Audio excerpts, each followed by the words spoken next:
채권하는 사람 고부장입니다. 오늘은 장대익 교수의 책을 소개해 드리려고 합니다. 과학 전반에 걸친 얘기, 특히 인간이란 어떤 존재인가, 과학자의 입장에서 쓴 책입니다. 인간은 20만 년 전 아프리카에서 탄생한 호모사피엔스의 후예들입니다. 호모사피엔스는 유아독존이 불가한 종입니다. 호모사피엔스의 사회성은 세상에 태어나면서부터 발현됩니다. 호모사피엔스의 아기는 미숙하기 짝이 없습니다. 호모사피엔스가 직립을 하면서부터 아기가 나오는 산도가 좁아져서 뇌가 말랑말랑한 상태로 세상에 태어날 수밖에 없었습니다. 혼자서는 아무것도 할 수 없는 아기가 생존을 위해서 갖추어야 할 가장 중요한 것은 엄마 아빠를 부르는 응애입니다. 유아독존하려는 아이가 있다면 단 하루도 생존하지 못할 것입니다. 아기에게서 생리적인 욕구나 안전의 욕구보다 더 근본적인 것은 도움을 받고자 하는 사회적인 욕구라는 것입니다. 영아기 때부터 시작된 사회적 욕구는 자라면서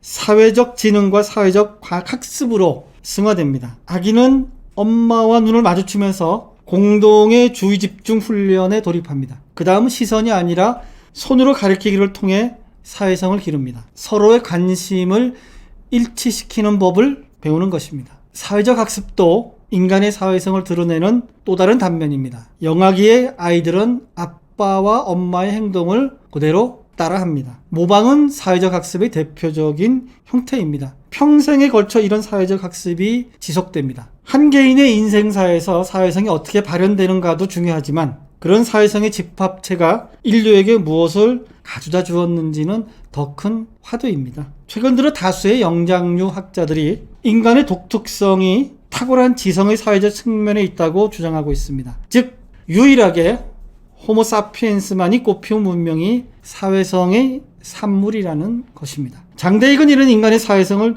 초사회성, 울트라 소셜리티라고 부릅니다. 초사회성을 발달시켜온 인간은 고난도의 공감, 지식 전수, 협력, 신뢰, 배려, 마음 읽기, 스토리텔링 능력을 발휘할 수 있습니다. 하지만 이 사회성이라는 것은 두 얼굴을 가진 야누스입니다. 차별, 집단 따돌림, 편견, 동조, 복종, 불평등의 기원과 발현 역시 이 사회성에 뿌리를 두고 있습니다. 이런 어두운 면은 초사회성이 지나는 과정에서 어쩔 수 없이 딸려 나오는 성향입니다. 이 어두운 단면을 간과하고는 인간 사회의 작동 기제를 제대로 이해하기 어렵다고 얘기합니다. 초사회성은 인류 문명의 과거와 현재는 물론 미래에 대해서도 이야기해 준다고 하고 있습니다. 알파고를 뛰어넘는 고도의 인간 지능이 출현할 가까운 미래에 이 진화된 초사회성은 기계와 인간의 어떤 변화를 가져다 줄 것인가. 만일 기계의 사회적 능력이 초사회적 인간과 상호작용할 만큼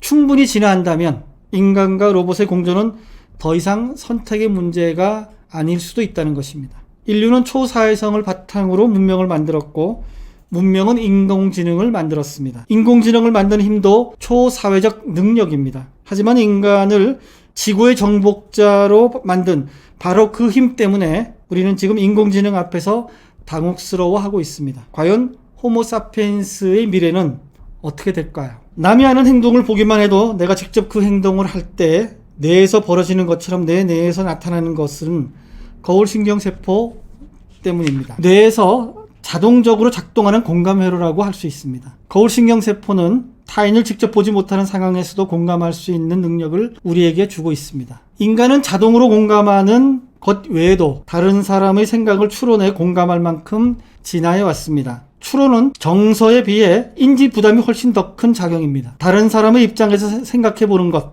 즉 역지사지의 관점 전환 능력은 영장류 중에서도 우리 인간에게만 장착된 신무기입니다. 정서적 공감은 기본적으로 모든 포유동물이 가진 특징이지만 인지적 공감은 오직 인간만이 지닌 특성으로서 인간 사회성의 독특한 측면입니다. 멀리 떨어져 있는 이들에게도 사회적 공감의 지평을 넓힐 수 있고 호모사피엔스가 아닌 동물과 식물에게도 넓힐 수 있습니다. 인간은 왜 이런 공감 능력을 발달시켜 왔을까요? 인간은 집단 생활을 합니다. 무언가를 하려고 할 때 다른 사람들과 함께 해야 하기 때문에 다른 사람은 무슨 생각을 하는지, 어떤 행동의 의도가 무엇인지, 내 행동이 상대방을 화나게 하는 것은 아닌지 이런 것들을 살펴야만 했습니다. 내가 다른 사람을 속이려 해도 또한 상대방이 나를 언제나 속일 수 있다는 가능성이 있다는 것을 늘 염두에 두어야 합니다. 피곤할 수밖에 없었습니다. 그래서 원래 일 자체보다는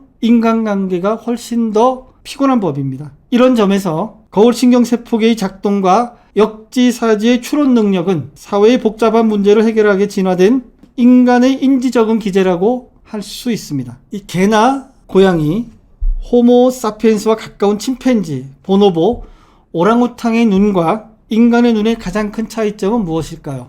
흰 동작, 즉 공막입니다. 오직 인간에게만 뚜렷한 공막을 볼 수 있습니다. 인간은 오랑우탄보다 공막이 3배나 많습니다. 인간은 눈의 윤곽과 눈동자의 위치가 명확하게 드러납니다. 인간의 공막은 사회성과 깊은 관련이 있습니다. 흰 공막 때문에 우리는 타인의 시선을 쉽게 읽을 수 있습니다. 상대방이 무엇을 보고 있는지 알게 되면 그 사람이 무슨 생각을 하는지 또 무엇을 느끼는지 이해하는 데 큰 도움이 됩니다. 흰 공막이 호모사피엔스의 상호협력을 촉진했다는 설을 협력적 눈가설이라고 부릅니다. 문화와 문명은 수많은 사람들이 역사 속에서 차곡차곡 쌓아온 지식과 기술의 총체입니다. 문명은 복잡, 다단한 수많은 절차가 축적되어야 만들어지는 것입니다. 개개인이 이룩한 과거의 성취들을 정확하게 복사하지 못한다면 그 다음 수순으로 나아갈 수 없습니다. 1820년대 그린란드 북서쪽의 이누이트 마을에 갑자기 전염병이 돌아서 노인들이 떼죽음을 당한 적이 있습니다.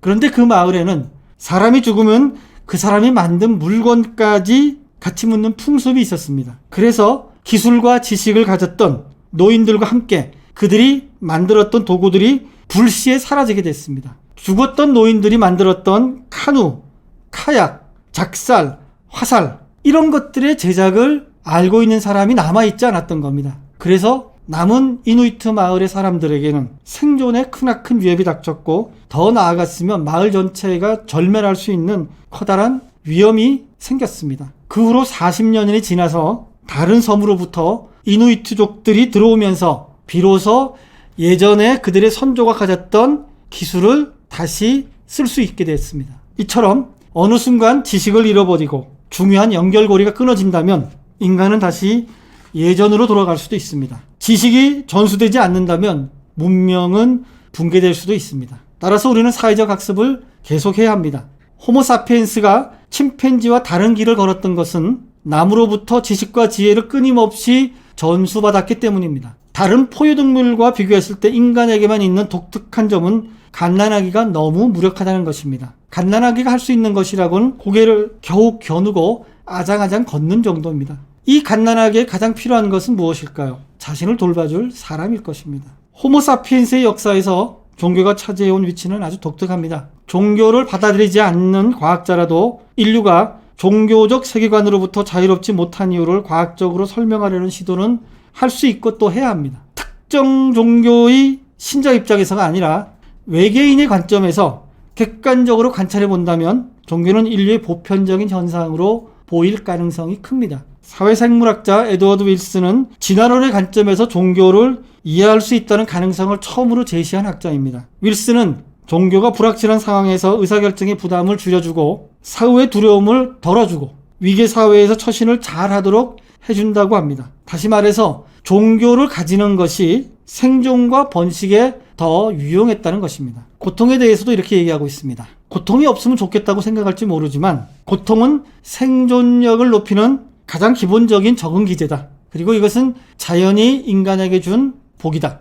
고통을 느끼지 못하면 생존에 방해가 되는 요소들을 피할 수 없고 남들보다 빨리 사망할 가능성이 큽니다. 그렇다면 사회적인 고통도 신체적 고통과 유사한 진화적인 기능이 있을까요?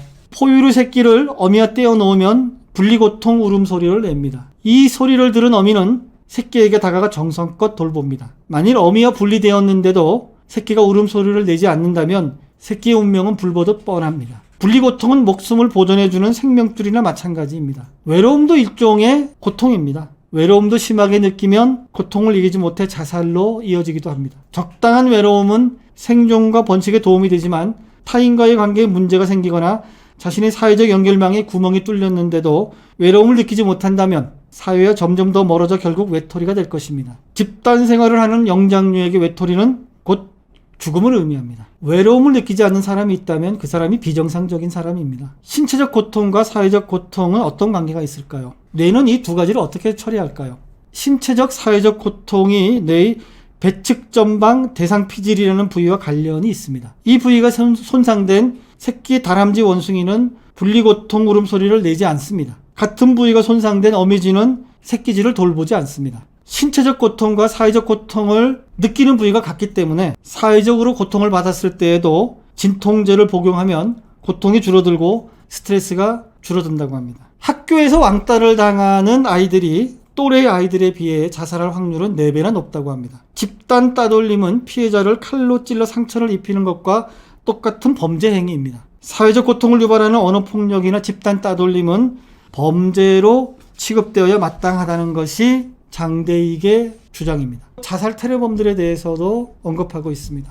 자살 테러범들은 흔히 생각하듯이 정신 이상자이거나 광신도들일 것인가? 그렇지 않다는 것이 장대익의 얘기입니다. 자살 테러범과 그들의 가족과 주변 지인들을 심층 분석해왔던 진화인류학자 스콧 애트런은 이들 자살 테러범들이 지극히 평범한 사람들이다 라고 얘기하고 있습니다. 자살 테러범들은 교육도 잘 받은 사람들이었습니다. 경제적으로도 중상층 이상이었습니다. 정신적으로도 조현병이나 조울증을 앓았던 사람도 없었습니다. 평범한 사람들이었던 이들이 어떻게 극단적 테러리스트가 되었을까요? 테러범들은 지휘관의 명령이 떨어지면 무조건 복종하는 영혼 없는 좀비가 아닙니다. 자신이 속한 공동체를 소중히 여기고 공동체가 제시하는 비전에 공감했으며 조직에서 요구하는 테러라는 극단적인 행동마저 공감하는 적극적인 동조가가 된 사람들이었습니다. 테러범의 부모들은 자식의 죽음을 슬퍼하지도 않았고 죄책감도 없었습니다. 자식의 테러를 부끄러워하지도 않고 그저 할 일을 했을 뿐이라고 생각하고 있었습니다.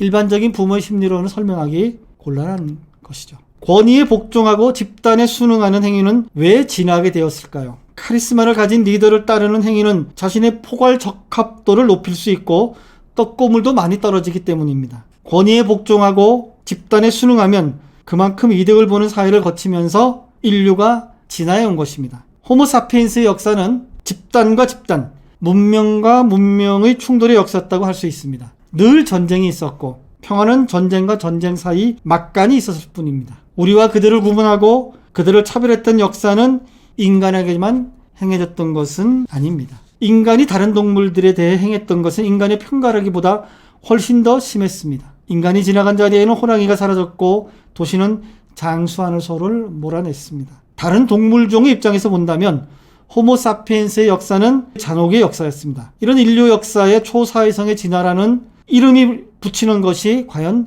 정당한 것일까요? 인류가 공간과 배타와 이타심으로 가득 찬 상태로 시작하지는 않았지만 보편적인 인류의 전지구적인 협력, 생태적 공감력으로 유일한 초사회적 종으로 진화해온 것이 사실입니다. 자기와 비슷한 종으로 공감의 동심원을 확장시켜 왔습니다. 이런 보편적 인류에는 인류를 넘어 종을 넘어 로봇에게 심지어 외계 존재까지 확장될 수도 있을까요? 장대익은 그 답을 구달을 넘어 칼 세이건에게서 찾고 있습니다. 세이건은 외계의 존재가 우리를 찾아올 정도의 고도 문명을 지녔다면 대규모 파멸의 위험을 잘 넘긴 존재들일 것이고 인류가 지닌 공감력보다 훨씬 더 높은 수준의 공감력을 가지고 있을 것이기 때문에 외계 문명과의 조우를 두려워하지 말라고 합니다. 인류가 무엇 때문에 발달해왔고 또 현재 우리가 어디 와 있고 앞으로 우리에게 펼쳐진 미래는 어떤 것인가 라는 개념을 울트라 소셜리티, 초사회성이라는 개념으로 설명하고 있습니다. 여러 가지 얘기를 하고 있습니다만은 꽤 신선한 시사점을 주고 있는 것이 바로 이 책 울트라 소셜이라는 책입니다. 한번 읽어보시기 바랍니다.